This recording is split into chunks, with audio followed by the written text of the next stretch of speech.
Good day, viewers. Today we are in conversation with Mr. Yatin Singh, Head of Investment Banking, MK Global.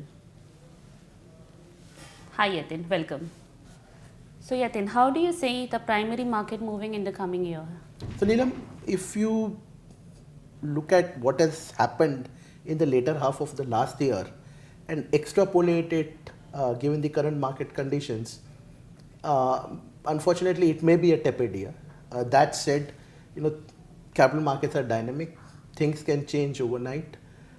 If not overnight, things can change very quickly.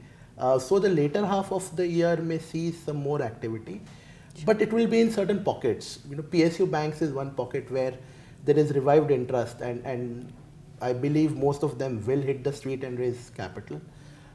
Certain manufacturing themes are still pretty hot, given the whole PLI push and you know the whole of government focus on making India a manufacturing destination, the China plus one tailwind. So those are some of the factors which may which may create interest in certain manufacturing led stories. Okay.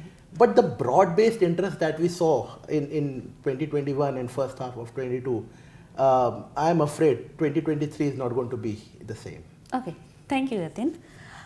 Despite overall global slowdown, Indian economy has been resilient.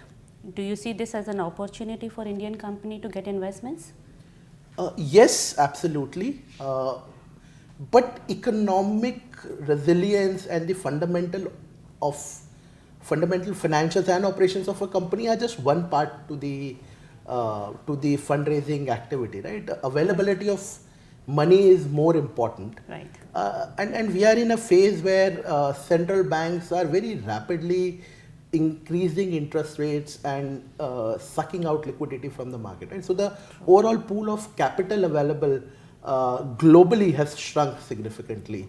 That coupled with the dollar strength vis-a-vis other currencies, Yes. rupee included, has meant that overall allocation of funds to emerging markets in general, India including, is also seeing some sort of churn. So whether our economic resilience vis-a-vis the rest of the world and good performance of Indian companies translates into fundraising or not, only time will tell. The early signs are not very healthy.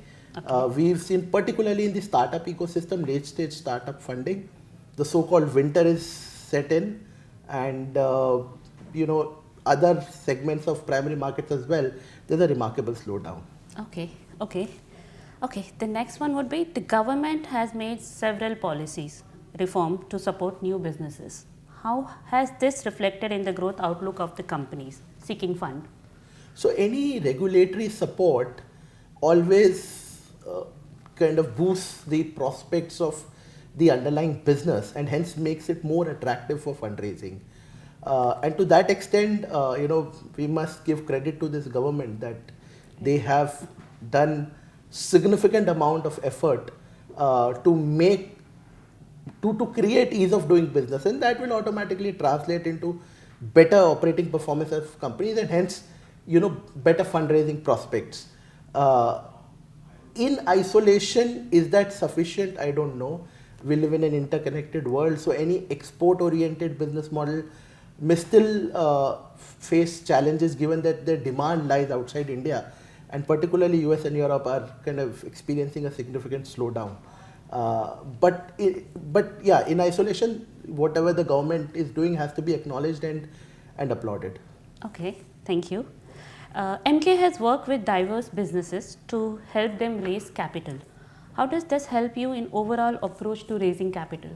So at MK, Neelam, we have this belief, and it says, right below our logo, your success is our success. Yeah. So our approach to business is 100% client alignment. We are agnostic to the underlying sectors. As you rightly put it, we've done successful fundraising across sectors.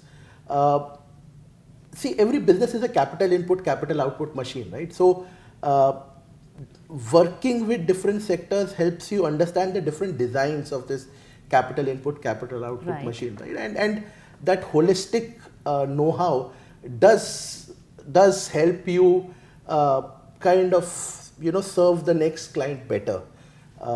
Yeah, so I think we are fortunate that we've got this opportunity, and we are very confident of delivering the best to clients across sectors depending on the underlying market conditions.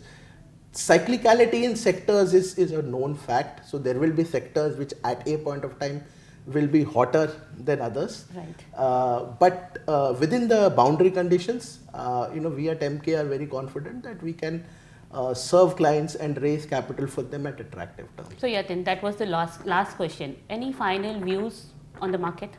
Thanks, Neelam. I think the overall macroeconomic realities of India are still pretty solid.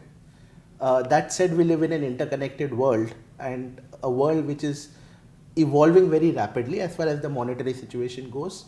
So India cannot be decoupled from the impact of the rest of the world. Right. And that impact will be felt even in primary markets. We've already seen that happening in the few weeks of January that we have lived through, and it may extend in near future, but I am optimistic that towards the later half of the year things will get better.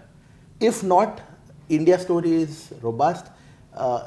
There always will be a 2024, something that all of us will look forward to. Thank you, Yatin. Thank you for your valuable information. Thank you for Thanks, coming. Neelam. Pleasure speaking with you. Thank you.